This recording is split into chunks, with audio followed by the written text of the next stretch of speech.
By the end of that day, they'd actually found 12 bodies. In just 1 hour of them digging, they'd actually found 9 of the bodies. Just a quick disclaimer, the content presented in this podcast is based on real events and may contain graphic descriptions of violence, crime scenes and other disturbing material. Listener discretion is advised. This episode is sponsored by Think Forensic. Think Forensic are a one-stop shop for all things forensic science and crime solving. They hold experience days, as well as corporate events, team building events, and general education for primary school right the way up to university level, as well as other events and consultancy.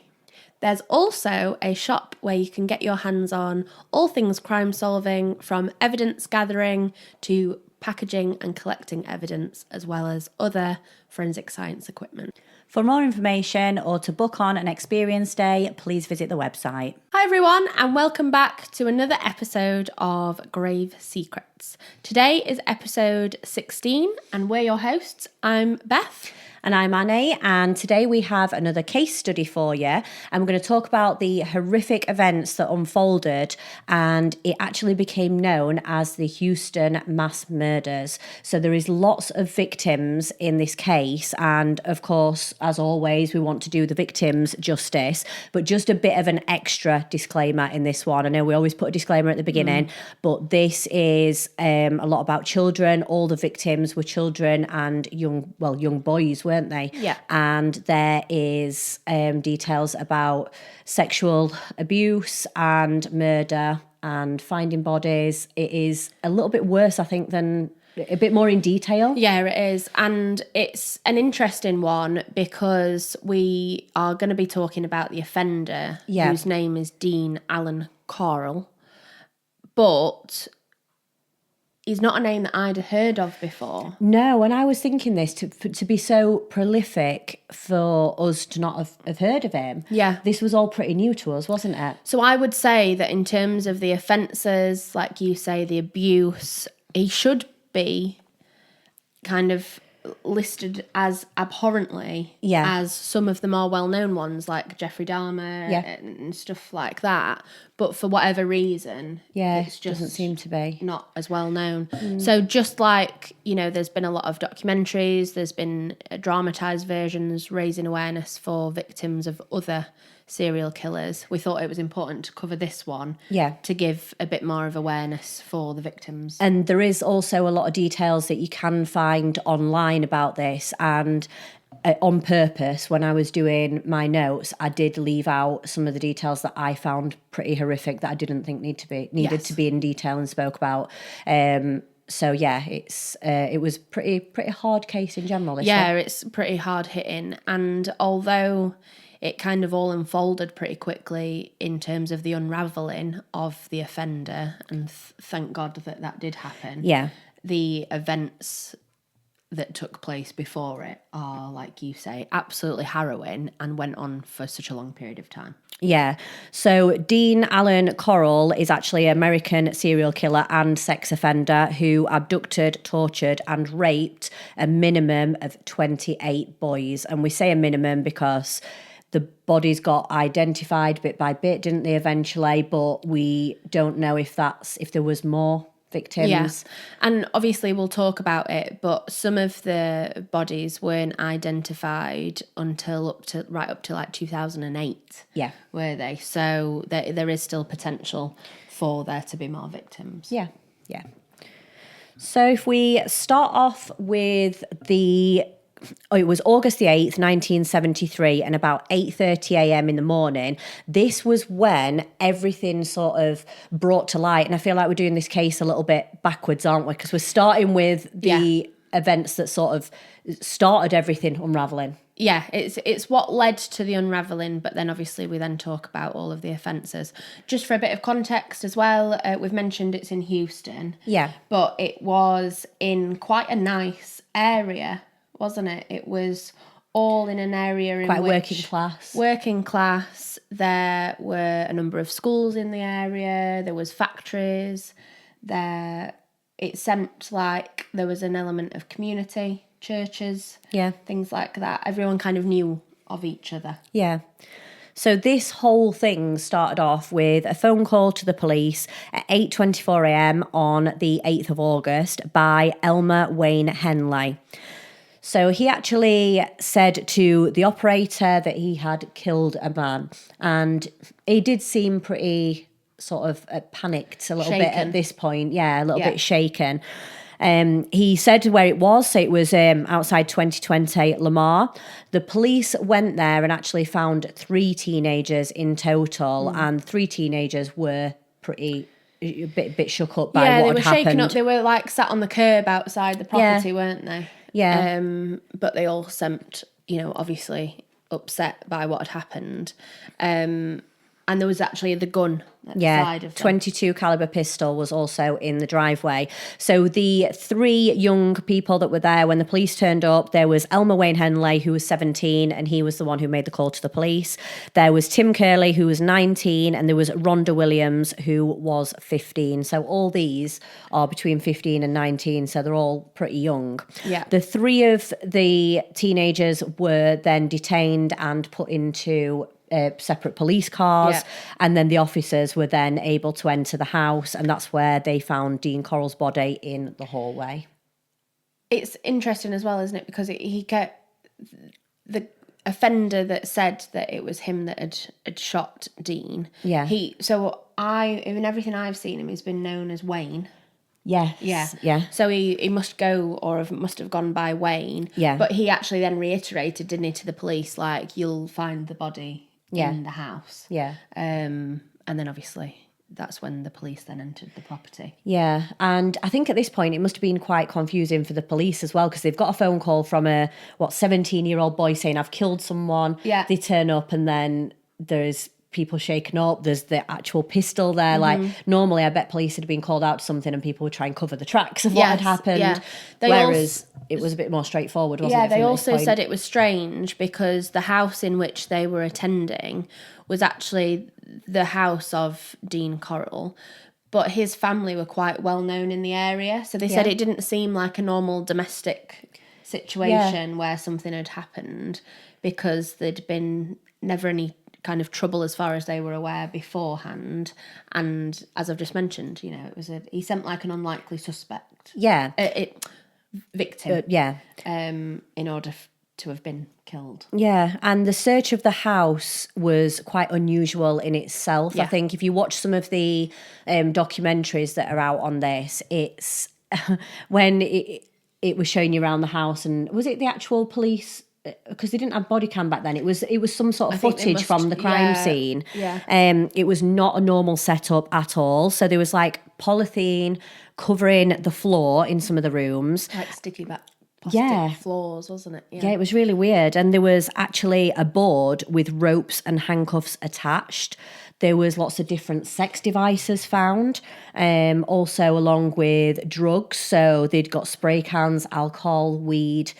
It just seemed a very strange environment. The house, I think if you were to just 2-second look at it, it almost looked as if it was a house that was under renovation because of all this sticky back on the floor and stuff. And quite often with big demos, that's what they do in America, isn't it? Yeah. And then with the spray paint, again, it turns out they weren't using it for spray painting, but that wouldn't have been obvious straight away. No. And it was only then when it was all of the the handcuffs, the sex toys, things like that it became. And I thought it was weird as well, because when we go on to talking about Dean Corll, the things that people said about him didn't match up with the way the house was. So there was stuff out all over the place, wasn't there? It was dirty. There were beer bottles everywhere. There were all these sex toys. Yeah, it looked like someone had literally just broken in and started living there. Yeah. And it didn't really fit in with how people described him as a person, did it? How he was in known. general. Yeah. So we're going to tell you a little bit of the background on Dean Corll. Again, I just wanted to say, we don't usually giving the offender too much in terms of detail, really. Yeah. But I think in this case, you do need it because, like you say, we're talking about a lot of victims, and you think, well, how did this go on for so long? Yeah. But this is why we're going to give you the background on Dean, because when you know about his background, you think, okay, that's why there was never any suspicion. Yeah, definitely. And something that shocked me was that Dean was only 33 years old. I expected, before I'd watched the documentary, so I'd done some research on this, and I thought he sounds like he would be sort of a middle-aged, sort of old man. Yeah. And then when they said he's 33, I was like, seriously? And when I saw pictures of him as well, Yeah. it wasn't, I mean, there's no way that a killer looks in general. I mean, we know that, don't we? But in general, I just didn't expect him to look the way he did. No. So he was actually a lineman at the Houston Lighting and Power Company, and his mother had owned the local candy shop in the area. So, And the like you said, factory as well, wasn't it? Yeah. they were quite a well-known family in general. That's how he actually got his nickname, the Candyman, because of his mother's candy shop. So again, this becomes more significant in terms of, so there are the Houston mass murders that we are aware of, or that is more in the public eye, and then there's also the case of the Candyman, and that's where the term was first coined. Yeah. Became known for something very different. But initially, it was because when he was like younger at secondary school or whatever, he used to just have loads of like offcuts of obviously the sweets. He used to sell them at the school gates, didn't he? So that's how he got the name initially, very innocently. Yeah, everyone would say, oh, who's that at school gates? Oh, he's the Candyman coming. Yeah. And it was because he was bringing all these sweets from the factory. Yeah. He was actually described as being really good with children when he came into the shop. He would take them for rides on his bike. He even set up a snooker or a pool table in the back of the shop where people could come and have the sweets and just sort of play. Hang out. Yeah. Play Again, snooker. then like the more you know. Yep. You do then think, okay, bit odd. Like, why is he being so generous to all But these? people also, did you see where they described him as like, he was very Boy Scout-like? Yeah. So if he did come across like a Boy Scout, you wouldn't suspect him of anything because of the way that he's coming across. You think he's been helpful, like he's from a nice family. You know, his family must have made quite an impact on the area, having the candy shop and the factory. Yeah. Must have been able to help employ people in the area. They also said that he was quite big and broad. He had quite a distinctive look. I think he had quite like heavy sideburns as well, didn't he? But yeah, just a friendly guy. And in actual fact, there were quite a lot of other families where he'd go round to theirs for tea and didn't think anything. Everyone sort of knew of him, didn't they? Really, and no one suspected anything. But his mom had actually married I think it was a Marine. Yeah. And he had he'd seen some signs in Dean and thought, you know, he brought them up. He brought the concerns up with the mom, but he made it sound more like, oh, he's got gay tendencies, I think he said. And it's sort of, there weren't worries about him doing what he did. It was more that he could be gay. He said he could be gay. Yeah. And his mom was very much against that and said, no, definitely not. And she actually felt that strongly about it, that she ended up divorcing the Marine for saying those things about her son. And as much as... So I find this interesting because as much as it's quite a nice family, you know, they're well off, they're known in the community. Yeah. For your mum to be that almost personally offended at the thought that your son might be gay, it does make me think that potentially there was an element of him feeling isolated, like he couldn't be himself. Yeah. And you've got to think as well, like now, if someone told the family that, you know, that they were gay, like we've just done the past case with Alex and we spoke about when Brianna as well in the past cases, and the family have been really supportive. This was back in the 70s where maybe it wasn't such a known thing and the families wouldn't have been as supportive as they are now. Yeah. So the boys were taken from the side of the road. They were obviously put in the police cars and they were taken to the police station, and first thing they're going to do, ask them what happened, like what has actually happened here, how did this happen? And it was said that it was in self-defense, and the other two statements actually corroborated this account. So it's sort of starting to fit together. And they were quite honest, weren't they, in terms of all of them had said, yeah, we went round there to party. Like, it's an older guy, but he's got marijuana. They had stated that, again, they were sniffing the aerosols, wasn't they? Weren't graffitiing. And that they'd gone round there to a party. But there was in Elmer Wayne Henley's statement, he did actually say to the police that Dean Corll had got I think he said an obsession with underage boys, which I think then sort of set alarm bells ringing a little bit in the thing. But you've got to remember that Dean Corll is known as a sort of member of the community, and the kids who have just got arrested were not from the best backgrounds, were they? So, you know, in this situation, you can't help but think, who did the police believe instantly? Yeah. Would the police believe this straight away? And equally, like, who is taking advantage of who? Do you know what I mean? Like, was it Dean that did have this perverse interest? Yeah. Or was it that the kids knew that they can get away with, you know, access to free weed and a house where they can party? Because we've seen this work both ways, haven't we? Yes. In cases that we've looked at and cases that we've studied. So the police in this situation actually openly admitted that they didn't believe Henley at first, and they just thought it's some crazy, mad story. And I think the further they got into the interviews, they didn't have a choice but to check out some of the... Well, the kind of catalyst for them was that Henley had mentioned specific names, hadn't he? So Wayne had mentioned that he'd got this interest, and then he'd also then mentioned that there were names of other boys. Yeah. And at that stage, the police then checked those names, and they were in fact missing person cases. Yeah. So at that stage, they were like, right, okay, it seems ludicrous, but now we need to take this more seriously. We do need to. But at the time as well, they were saying that in the 70s, there was a bit of a rise in runaways. It was like an epidemic, really, wasn't it? They called it the hippie something, where the boys were realising that, like, that weren't the life they wanted, and that they could just run away, and that they could get a new life somewhere else. Because within that, I think it was within that year, wasn't it? What are we talking, 1972? Yeah, there was a lot. 50, just from this small area, there was 50 boys that had been reported missing. Yeah, classed as runaways or missing. Yeah. Yeah.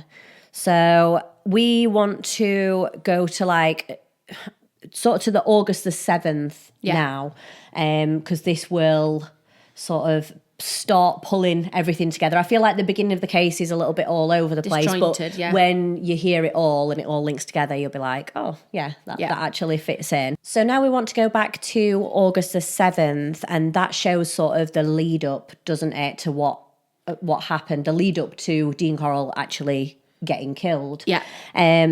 So Wayne Henley actually invited Tim Curley to a party at Dean Corll's house. In fact, Tim was known to Dean briefly, but he didn't actually know that he was the next intended victim. Well, obviously he didn't know. It's odd, isn't it? Because it's like these two mates inviting each other to a party in itself isn't odd. Yeah. Because one of them's 17, one of them's 19. They're going to be going to parties. But then for Dean Corll to be involved, who's 33, that's when there's something odd about it. A bit weird, isn't it?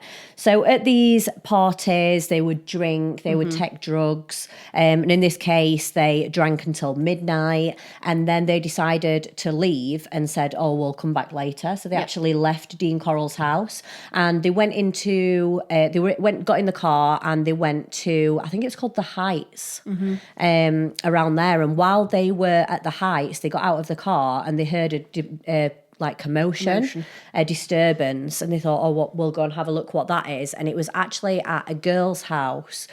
She was called Rhonda, and her dad was an alcoholic, and he was quite abusive to her, and he'd beat her up.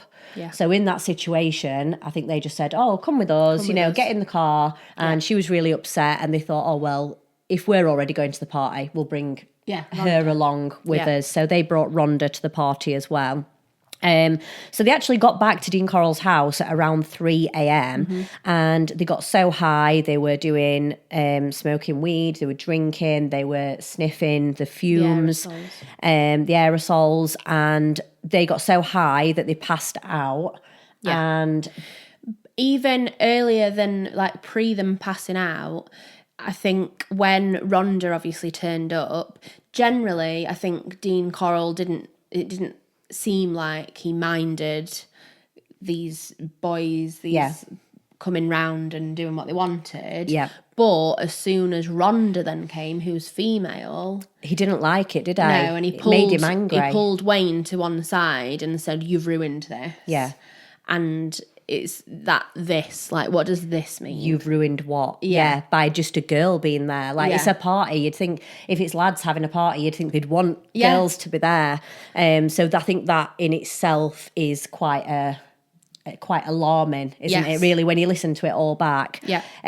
So they all passed out, and when they woke up, they were all in handcuffs and restrained. Yeah, handcuffs, tied up, on this, like, sticky back plastic. I don't know what I keep calling it sticky back. And then it was Dean that was saying, "You've ruined this. I didn't want a girl here." They'd also got their mouths taped shut, and Tim had actually been stripped naked at that point already. Yeah, Tim was the only one though, wasn't he, that had no clothes on at all. Yeah. And if I remember rightly, it was Wayne that came round first, that woke up. Yeah. And realised that obviously he was handcuffed, he was taped up. So Dean Corll had already said right at the beginning, when Rhonda first arrived, that he'd ruined it, that Wayne had ruined it for bringing her. But at this stage, Dean Corll is now telling them that all three of them are going to be killed because they'd ruined it, and that he was going to kill them, but not before he would torture them. That must have been absolutely horrendous to hear. And as well, I know, like, later down the line we find out a little bit more about Wayne Henley, but even for him in this situation to be the one that's woke up, tied up, and knowing what this man's capable of would be very scary. There's so many layers of it, isn't there? Because you're already in a vulnerable position physically. Yeah. You are then high and drunk, so you're not as capable of thinking your way out of a situation. Yeah. You then, obviously, poor Rhonda has just got out of an unsafe situation. Yes, this situation is chaotic, but she probably felt safe within that chaos. Yeah. At which point she now realises she is very unsafe. Yeah. Tim is in a vulnerable position. Very vulnerable. Any which way you look at it, it's just horrendous, isn't it? Yeah. And Wayne's way of trying to deal with this situation was to kind of talk Dean Corll down. He was the one who knew him most, isn't he? He knew Dean, so he thought, right, I can try and talk my way out of the situation for us. And he eventually agreed to, and again, whether or not this was just to get out of the situation or whether or not it was something that he was actually agreeing to, but he said, "Look, I'll help you, Dean. I'll help you torture them if you just untie me." Yeah. And so that's what happened, isn't it? Yeah. So we've now got Dean Corll, who has complete control over this situation, and Wayne Henley, who's still obviously incredibly scared because his friends are in this situation, but is now also free to the extent of he is now doing as Dean instructs. And when Wayne tried to talk Dean round to get him untied, it didn't just happen straight away. He had to convince him he said, like, it took over 30 minutes for him to convince Dean to actually untie him and say, yeah, I'm going to help you. This is what I'm going to do. Yeah. So at that point, Dean and Wayne then carried both Tim and Rhonda into Dean Corll's bedroom. And again, we're not talking a normal bedroom here. Dean Corll had actually got what he phrased as a torture board. and both victims were then tied to the torture board. And Tim was face down and Rhonda was face up, and they were then tied to this torture board. Now, at this stage, again, they are obviously scared, but they were in and out of consciousness. I don't think they were completely aware of what was happening, which made it easier for them to be put onto this and moved. But it was Wayne that had like full capacity at that stage. And it was actually Dean Corll's instruction that they both then... that Wayne should cut the clothes off Rhonda. Yeah. And that they would both then sexually assault the victims. Yeah.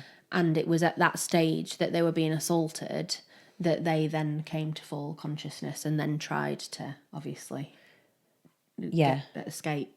Yeah. It's bad enough shock waking up, you know, like in that situation, like for you to get woken up like that, especially as... a 15-year-old girl in that situation. And you can tell as well. how out of it she was, because apparently when she woke up, she then turned to Wayne and said, "Is this real? Like, is this happening?" And she was already vulnerable before this because of her home and family life. So this on top of that is absolutely horrific.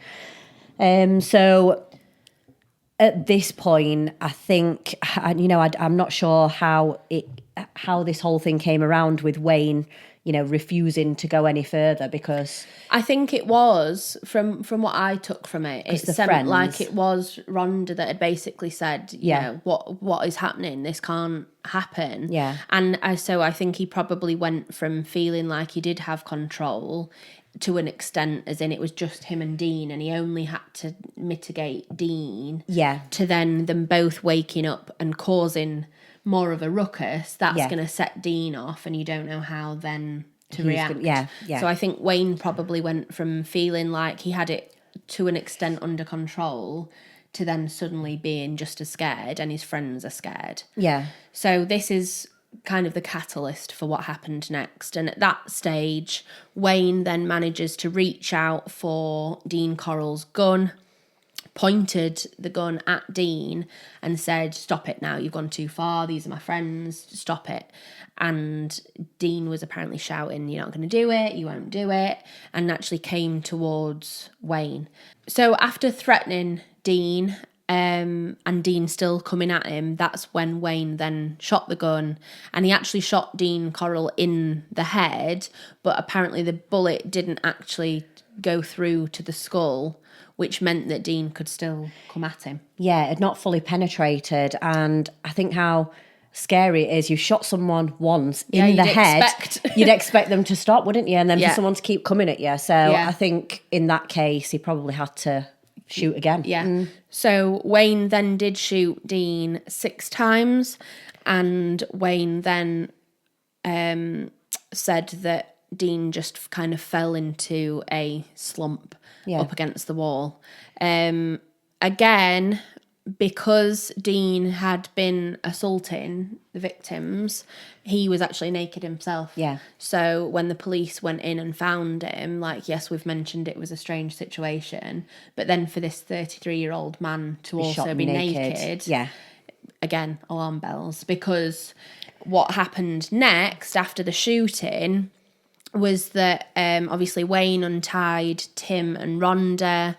The 3 of them were obviously shaken, thanked Wayne for saving them, and they then got themselves dressed, which is just horrendous. Like, when it said that, I just thought, you can't even imagine, can you? Yeah, because when we first started this and the police were called and they came and there were 3 teenagers that were shook up, you think, oh, the 3 teenagers are shook up because they've just seen someone get killed. But it's probably not that. It's probably the fact that what happened to them before he got killed. Yeah. So it's the whole ordeal of what especially those 2 have been through is horrific. Yeah, and I found this bit incredible as well, because the 3 of them then sat down after they'd got themselves dressed and actually discussed what to do next. And they were worried about, obviously, how it would come across and whether or not they'd get into trouble for whether they'd be believed. But they all agreed that they should call the police. Yeah. And it was at that point, again, that they ended up looking through Dean and Corll's, like, well, I assume it's a bit like the Yellow Pages, to try and get hold of the local police branch. Right. And, and you just think, again, it's one of those things where they could have got halfway through that process and thought, oh, no, we don't know, we'll just leave it. But they didn't. They told the truth. Yeah. Yeah. And if we go back to sort of a little bit of the statements, I mean, Wayne Henley was quite forthcoming in the statements, and he talked quite a lot. I remember the officers saying we couldn't get him to stop talking. Yeah, at one point. And he sounded quite mature for his age as well, didn't he? Yeah, he was talking about it honestly, as well as far as they could tell. It didn't feel like he was trying to trick the police or anything. But these things that he was talking about were absolutely horrific. And he was talking about them very matter of fact as well. He didn't have a great deal of emotion behind what he was saying, which I found is quite strange. And he actually said that Dean Corll had told him that he had murdered, tortured and sexually assaulted young boys. Yeah. And he had buried them in a boat shed. Yeah. So I just think it's... This whole thing in general at this point, you don't really know how Wayne fits into it too much. But then Wayne had also told the police that Dean Corll had asked him he'd said, I will pay you to find boys, lure them in and bring them to me. Yeah. So that is awful in itself. Yeah, it is. And it's grooming, isn't it? It's Dean Corll obviously saw that Wayne was vulnerable, but equally that Wayne did have friends and knew people, and therefore Dean Corll tried to use that to his advantage. Yeah. And said, I think it was like $200, didn't he? He said, I'll give you $200 to bring people to my house so that I can then effectively abuse and torture them. Yeah. So, again, in his statement, Wayne had then mentioned this boat shed, and it was actually in southwest Houston, wasn't it? So I'm not sure how far away that was. Yeah, from where they actually were. But the police were kind of, again, they're obviously taking it much more seriously at this stage. Like I said, they'd verified that some of the names that had been mentioned were names of missing boys. But they're still probably dubious as to how much Wayne is telling the truth and how much he might be. Because it does sound like a really crazy story, doesn't it? And I remember actually the boat shed was 30-minute drive. Okay. Away. So it is still quite far. When they first said boat shed, I was expecting it to be somewhere local where you could easily get to and not have to raise so much suspicion or like drive on main roads or stuff like that. But a 30-minute drive must have been a drive on at least a few main roads. Yeah. So even though they were dubious about it, they said to Wayne, okay, then take us to this boat shed. If you know where it is and that there are potentially victims there, take us to the boat shed. Yeah. So on the 8th of August, and it was about 5:30 at night, because again, they would have been questioning Wayne. Yeah. If you think about how quick all this happens, it was only the morning of the 8th that the police were called. Yeah. To say that Dean Corll had been killed. So we're now only in the afternoon of the exact same day. Yeah. So much has happened, hasn't it? And Wayne has just... And again, I guess for him, it's massive relief. Like, yes, you've just shot and killed someone, but he did probably feel like he wanted to tell the truth about it all, because it all sounds so ridiculous. So he probably wanted to just be able to Must have been a big weight on him and to be lifted to just get it all out and actually let people know what's been happening. So Wayne then went with the police and they went to this boat shed, and we'll talk about the boat shed in a second. But we mentioned that Wayne's been quite matter of fact at this stage. Yeah. Apparently, while the police were investigating the boat shed, Wayne asked if he could call his mum. Yeah. And at that point, they had like the in-car phones. Yeah, they didn't have mobiles, did they? Yeah. And there is footage of him calling his mum, and it's the first time that he actually kind of broke down and said to his mum, I've killed Dean. Yeah, and his mum sounded shocked, didn't she, on the phone? His mum was like, yeah, what's just gone on? Yeah, that's crazy. But that's the first time that he'd kind of shown this emotion. And again, it was probably a mixture of relief, of the realisation of what's about to come out based on the police now investigating the boat shed. But that was the first time that it seemed like it kind of hit him in terms of the severity of the situation. And this boat shed, in terms of the size of it, I'm not sure if you thought different. I expected it to be bigger than what it was. So when it said a boat shed, I was thinking like quite a big area, and I mean maybe like the size of this room or something. It wasn't. No, the boat shed was quite small. Yeah, and if you obviously you can have a look at it, but it looked a bit more like shipping container size, didn't it? Than what you'd expect from a boat. Yeah. Look, almost like a little, just like a garage, I guess. It was just like a big garage, weren't it? Yeah. So when the police then investigated the boat shed, on the outside there was a big lock on it, and they said that they got the big clippers, and broke the lock on the boat shed, and the detective said that straight from the off there was a stench. And he said that he knew that smell anywhere, and he then thought, okay, shit. Detectives know that smell. Like, as soon as they smell something like that, the alarm bells will be ringing. And you'd think, oh my God, he was actually telling the truth. Yeah, because as soon as you smell that, you know there's at least going to be one body in there. Yeah. So they obviously are then really cautious when they enter the scene. Wayne is just stood handcuffed outside, and very quickly they noticed that there was this like almost vat in the corner, didn't they? Yeah, it was sort of like covered but cracked, wasn't it? It was like something was cracked, and it was a more disturbed area than the rest, I would say.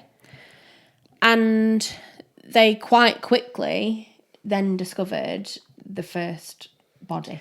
Yeah, so they said, the detective said, we just went in there, and he'd got 2 prison trustees with him. Is that a thing in America? Like, I don't know. Because they were still they were in like the white, they were in what looked like white jumpsuits, and the detectives didn't have any crime scene suits on or anything. No. Just grabbed a spade from inside the boathouse and said, dig. Yeah, to start digging. And they just started digging, and they said very, very, very soon, like barely under the surface, they came across their first body. Because it was like the floor was almost like, he said like limestone type. Yeah, well, he said they actually, every time, they'd start with the top layer, and then they'd hit a layer of lime. Yeah. And then they'd hit the body. Yeah. And then as they were going further and further down, they then knew every time they hit lime, that would then... the body would then be underneath. So you'd put the body in, lime, and then put stuff on. So they were all just built up. So the first victim that they found had been wrapped in plastic. Yep. Again, then matches the evidence that they'd already found at Dean Corll's house. Yeah. And that the first victim again was nude, and they said was decaying, so still in the process of decomposition. The only thing that they had in that scene is the spades and the body bags. Did you notice that? There was literally just spade and body bag. And he mentioned that it was police officers as well. He didn't say like anything like CSI. The officers were in the suits. Yeah. So they were in the suit, the tie, the shoes. They just took the jacket off and started digging, didn't they? So it was just like... As soon as they open the doors, normally now, they'd have to probably ring in with crime scene, get people, maybe archaeologists to come and dig that up. You'd want someone who'd got experience in archaeological digs to be able to retrieve human remains. From like documentaries I have watched on like American crimes, it does seem like a bit like you then see in the dramas, where it is very much the sheriff and his team that do a lot of the work, which is why sometimes they then become so... dead set on proving that they are right in the way that they've done things. But it seemed like it was actually the officers that were... Yeah, and did you see the sketch? Yes. At the end of it, where it said where the bodies were. They'd done like a sketch from above the boat shed, and marked out where different bodies were found, So as we've mentioned, there were then the discoveries of more bodies. They found one body initially, and then inevitably kept digging, and by the end of that day they'd actually found 12 bodies. In total. just 1 hour of them digging, they'd actually found 9 of the bodies in 1 hour. And the press had actually descended at that point, hadn't they? And you could see at one point, like, it would not be allowed now. They were in the boat shed. Yeah, it would not be allowed now, but there's literally a guy with a microphone, like, and they've just dug up the 5th body. Yeah, and they were pulling it out, weren't they? And he was Yeah. just got the camera there. And the detective did actually say, I've had to say to him, get out of the boat shed because you're actually In the crime scene. Yeah, you're in our crime scene. And I know it wasn't obviously protected. They didn't even have like tape up or anything, did they? Like, I thought they did that way back, you know, just stop people from the crime scene. But maybe because this was all so quick, I mean, we're still now talking about the day that Dean Corll was shot. Yeah. That's how much has gone on within this day. Yeah. So, I mean, it has happened quite quickly, hasn't it? Yeah. So that was on the 8th, like you say, all in one day. And then the following day, on the 9th of August, an 18-year-old boy who was named David Brooks and his father then walk in to a police station and say that they need to speak to, you know, the chief of police. And at that point stated that Wayne, who was now in the public eye, wasn't telling the complete truth. Yeah. And that there were more bodies to be found. Yeah, they say that also Wayne wasn't an innocent bystander. He actually participated in the murder of some of these people. Yeah, so we kind of know at this stage that Wayne must have had kind of more involvement than just attending the parties, and he's admitted that he was asked to take boys there, which he obviously must have done to a certain extent, because otherwise they wouldn't have been at that house in the first place. Have you noticed how he said, this is what he wanted me to do? He didn't say, this is what I did. Yeah. But then if we go back to when all the 3 people were questioned to start with, the 3 that were found at Dean Corll's shooting. Yeah, they, in their statements, that Wayne had actually said to Tim, if you weren't my friend, I could have got $200 for you. So even back then, when now I think the police, when they put it all together, it fits in. There's an element a little bit more now, doesn't it? That Wayne wasn't as innocent as he's making out. Yeah, and equally, like, you know, even if Wayne was just taking these boys to parties at Dean's, why would he then know about the boat shed or where it was? You might have heard about this boat shed, but why would you know where it was? And Dean had told him that he tortured and murdered these people, so I understand he could have been scared. Yes, but then if you knew someone was doing that, I couldn't bring people there knowing that was going to happen to them. Yeah, you know, if someone came to me and said, "Oh, I'll give you $200 if you let me kill Beth," but I'm not going to do it. No, but I am going to abuse and torture her. Yeah, I'll just to torture her a bit first. Like, I think with a lot of these things that we talk about, it's so complex, isn't it? Because there will have been, it's grooming on Dean Corll's part. Yeah, he will have been scared because Wayne has seen evidence of what he is capable of. Yeah. So it is complex, but then there is an element of choice. Yeah, there was something actually in there about Wayne's mum as well, being a single mum and struggling with money. Yeah. So when Wayne was bringing these $200 back home a time, it was obviously helping out with his mum and his family as well. So it's just incredibly complex and nuanced, isn't it? But sorry. So this David Brooks, another 18-year-old, then said that there were more bodies and that they then went to another site. Yeah. And that's when more discoveries of more bodies were then found. Yeah, but as David Brooks had said, like, obviously accused Wayne of not being as innocent in this. Yeah. When the police went back to talk to Wayne and put across to him what had been said about him, he actually confessed to 25 to 30 murders that he'd been involved in.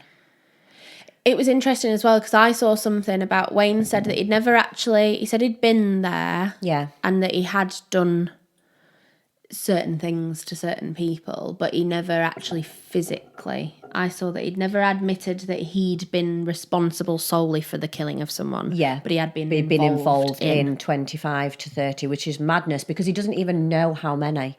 Like to say 25 to 30, like, well, how many was it? They are people with lives. Like, how can you not know? So the other site at Lake Sam Rayburn was uncovered, but that was 100 miles away. So that was very far away. But again, makes sense because it was by Dean Corll's family cabin, wasn't it? Yeah, that his mum So it was owned, effectively like a safe place for Dean that he probably knew he could get away with. And he probably these knew offences. knew the area. He had a reason to be there. If anyone said, "Why were you in that area?" Well, my mum's got a little cabin there. And it became apparent that no one else was using the cabin because Dean had actually, again, created another torture device, another torture bed or torture board. Torture board there, wasn't there? Yeah. So quite clearly he was using that as another location. So there were 4 more bodies discovered at the lake, and then 2 more bodies discovered close by in shallow graves. Yeah, near the cottage. Yeah. Yeah. And on August the 10th, we've got Wayne Henley telling police about more bodies over at a place called High Island. Yeah, so this was like a beach, wasn't it? I was surprised by this location because it looked like a pretty open beach. Yeah.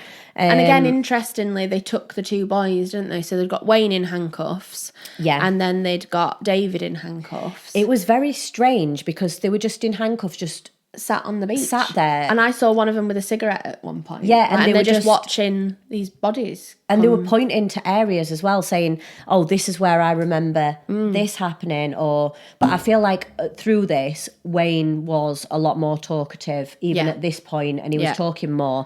But the other guy, David Brooks, they said he had actually since got married and had a kid. Right, okay. So he had then tried to get out of all this and tried to get away because he didn't obviously want to be involved in this, and he was trying to break away from it, and that he was a bit more quieter through the situation, through the whole... Well, he was probably more ashamed, you know. Yeah. Wayne was probably more that in the situation that he didn't feel anything, maybe. Or it was just matter of fact, like we've said. Yeah. Whereas David probably felt more shame about the situation.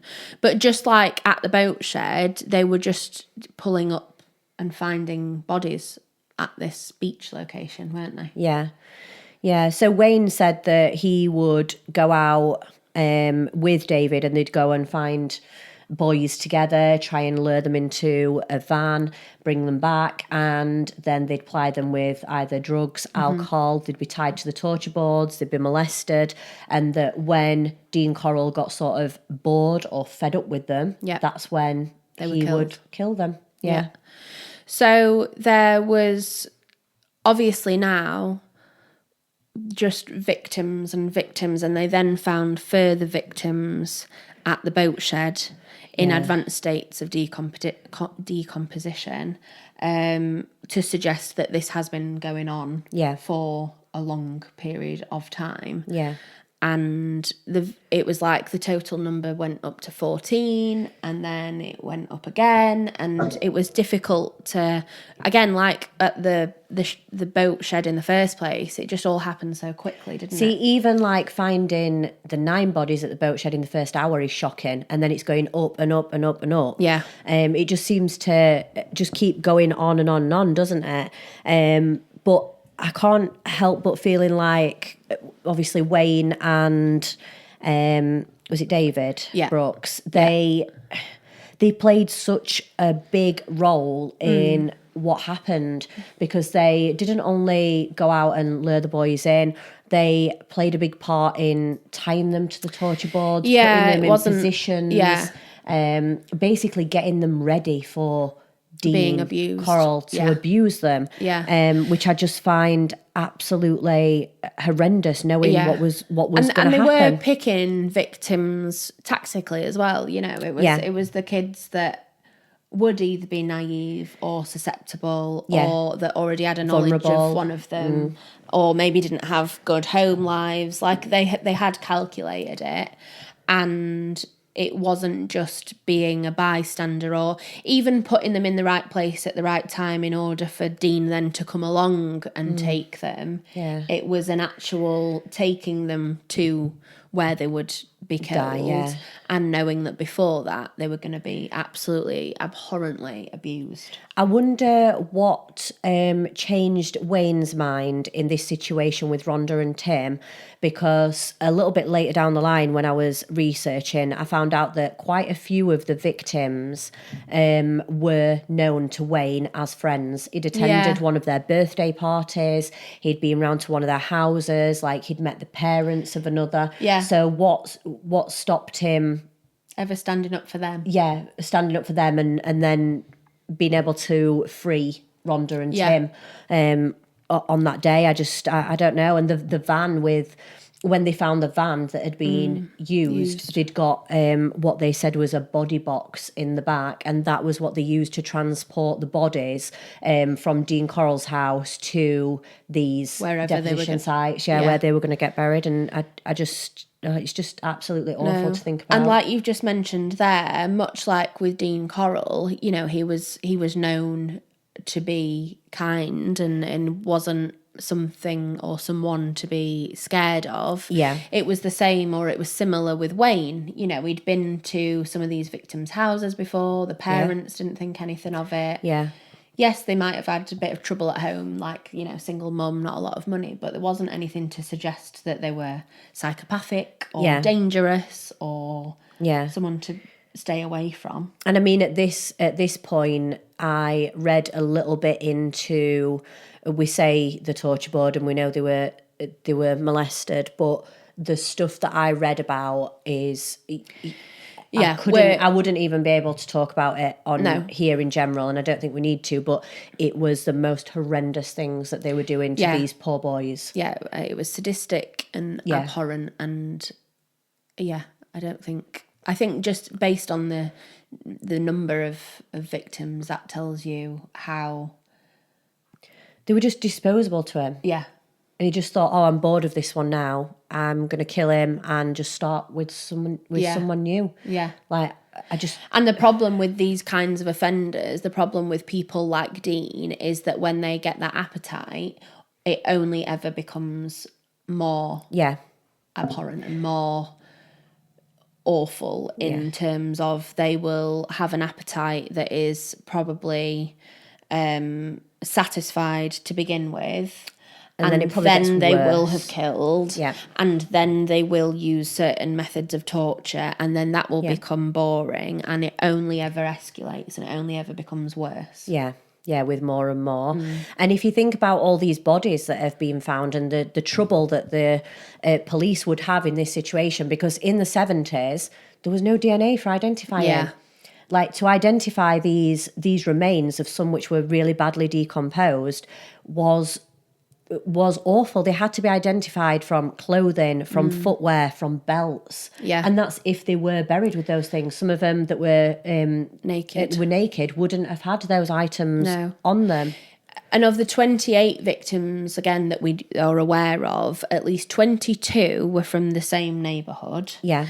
And 11 of them had actually gone to the same junior high school. Yeah. Some of them had been missing for up to 2 years or over 2 years. It's awful. And the footage in the morgue, to me, was really, really shocking. Like, they were just walking through and there were just bodies on each side, and you're just thinking, they are all these victims all in one place, and the majority of them at this point had not even been identified. No.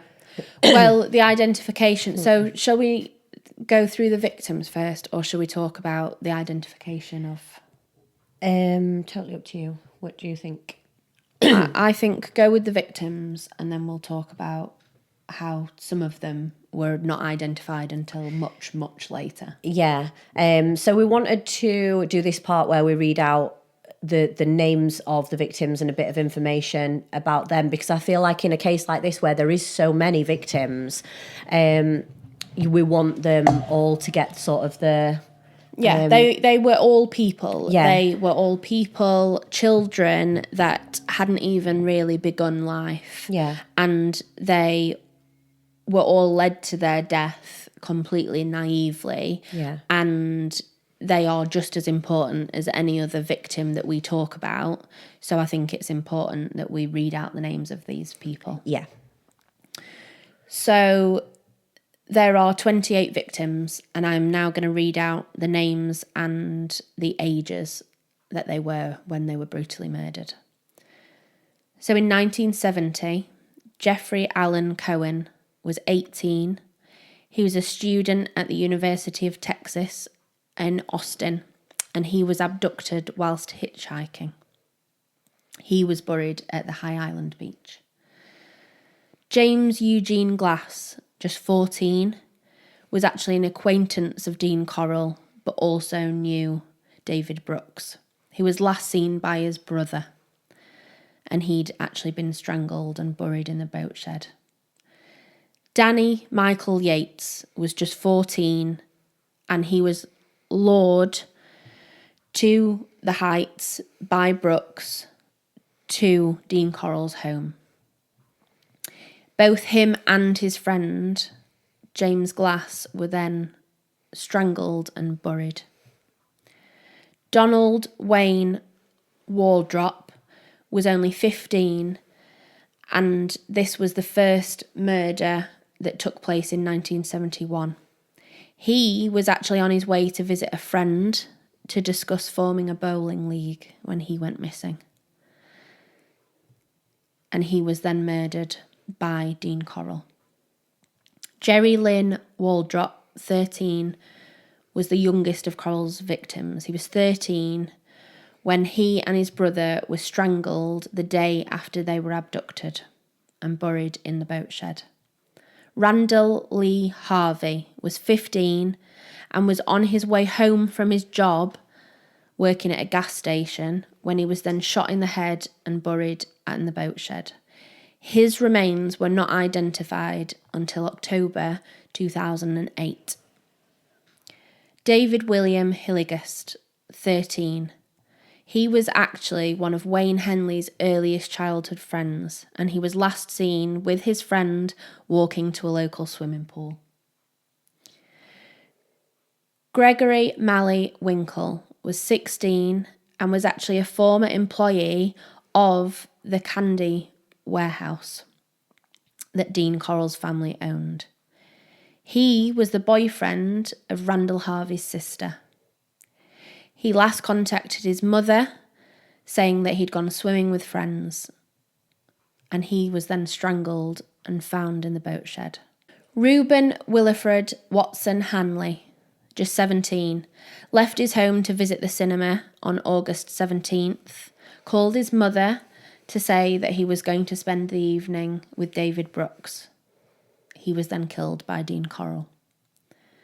In 1972, Frank Anthony Aguirre, just 18, who was actually engaged to marry Rhonda Williams, and it was being invited over to Dean Corll's house that would then spark confrontation between Wayne and Dean Corll, and then was strangled and buried at the beach. Mark Stephen Scott, just 17, a friend of both Wayne Henley and David Brooks. He was actually forced to write a letter to his parents claiming that he'd found a job in Austin. Johnny Ray Delmore, 16, was last seen with his friend walking to a local store. Billie Jean Bork Jr. was 17, and again he had worked at the candy company. Again, he was forced to write a letter to his parents saying that he'd found a work elsewhere before being killed. Stephen Kent Sickman was just 17 and was last seen leaving a party held in the Heights. He was found to have been tortured before being strangled and buried in the boat shed. He was correctly identified in 2011. Roy Eugene Bunton was 19 and was actually on his way to work when he then disappeared. He was correctly identified in November 2011. Wally J. Simonu, 14, was lured with his friend into David Brooks' car on the evening of October the 3rd. He then attempted to phone his mother while at Dean's house, before then being killed. Richard Edward Hembury was 13 and again was last seen with a friend parked outside a grocery store. Willard Carmen Branch Jr. was 18 and he was actually the son of an officer who died of a heart attack in the search of his son. He was identified in July of 1985. Richard Allen Kepner, aged 19, and was on a call to his fiancée from a payphone before being abducted. He was identified in September 1983. The last year Dean Corll was able to kill any of his victims was 1973. And the victims from this year were Joseph Allen Lyles, 17, and lived on the same street as David Brooks. He was identified in November of 2009. William Ray Lawrence was 15 and was actually a friend of Wayne Henley. He'd actually phoned his father to ask if he could go out with some friends. As far as we are aware, he was actually kept and tortured for 3 days before being killed and buried at Lake Sam Rayburn. Raymond Stanley Blackburn, aged 20, was a married man who vanished while hitchhiking from the Heights to see his newborn child. He was then later killed and buried at the lake. Homer Lewis Garcia, aged 15. Both him and Wayne Henley had been enrolled at Delaware Driving School, and he had actually been left to bleed to death. John Manning Sellers was 17 and was killed 2 days before his 18th birthday. He was the only victim to be buried fully clothed. Michael Anthony Bulk, aged 15. Dean Corll had actually brutally murdered his older brother, Billy, just the previous year. Michael's remains were not identified until September 2010. Marty Ray Jones was 18 and was last seen with his friend and roommate. Charles Carey Cobble, aged 17, was a school friend of Wayne whose wife was pregnant when he was murdered. He made a phone call to his father in a state of hysteria, claiming that he had been kidnapped by drug dealers before being murdered. And James Stanton Dramala, aged 13, was last seen riding his bike before calling his parents to tell them that he was at a party across town. He was buried in the boat shed. With that, I was actually quite shocked about, I think the latest identification didn't take place until, was it 2011 on those, which is unbelievable. Yeah, absolutely unbelievable. So I think the last bit to move on to now is probably the trial and the sentences of Wayne Henley and David Brooks. Yes. So they were both tried separately. And Wayne Henley went to trial in July 1974 and he was charged with 6 murders.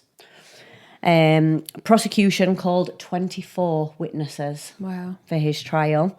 He actually got the maximum sentence for each murder, so he got 6 separate 99-year sentences. They're hefty sentences, aren't they? Yeah. Obviously, rightly so, but quite often, especially in cases like this, it's difficult to actually piece together enough evidence to get a conviction as heavy as that was. Yeah, and then Brooks was only convicted of 1 murder, which was 15-year-old Billy Ray Lawrence, and he just received 1 life sentence. But I mean, one life sentence in America, I mean, they do life, don't they? They do. Over there, it's not like here where, your life would be 20 odd years and you might get chance of getting Eligible out for- earlier and be eligible for parole. And I think in America as well, it actually differs depending on which state you're in as well. Yeah. So we're not up as much on American law, are No. we, as we are here, where it's just one. We'll probably one never thing. be able to get his heads around that. Definitely not. But yeah, it just puts it into perspective when you read out all those victims when they were last seen, and they were all with friends, brothers and brother. Yeah, you've took 2 children off their parents. Family. Yeah, like it's just and again, like there's not really that much justice here. I know these 2 got convicted, but in terms of Dean Corll, who was the person who groomed them, who planned it, who murdered people, who molested and tortured people, there's no justice because he's gone. Yeah. So in terms of the families, that would have been something absolutely horrendous to come to terms with. Yeah. I think as well with the victims, because a lot of them had been, killed way prior to them having been discovered, and because they were found naked, that is what makes it so very difficult to be able to identify. Yeah. And in some cases, the victims were actually wrongly or misidentified to begin with, which is what made it so important that a forensic anthropologist then made it her mission to correctly identify. And she wanted families to come forward, didn't she, and give their DNA and see if they could get matches on the last ones. Yeah. But I wonder if anything will ever come out about this again, if anyone will ever further reinvestigate cases. or... Yeah. Because there were so many victims in this case, I find it hard to believe that in the future there won't be any more people that are found and relating to this. Especially, again, with the amount of boys that went missing at the time. Yeah. So that was heavy hitting. I hope that you do actually listen to all of the victims' names in this case, because that's the reason that we've covered this story. Yeah. But we're going to leave you on that for now. So take care, and we'll be with you again next week. Bye.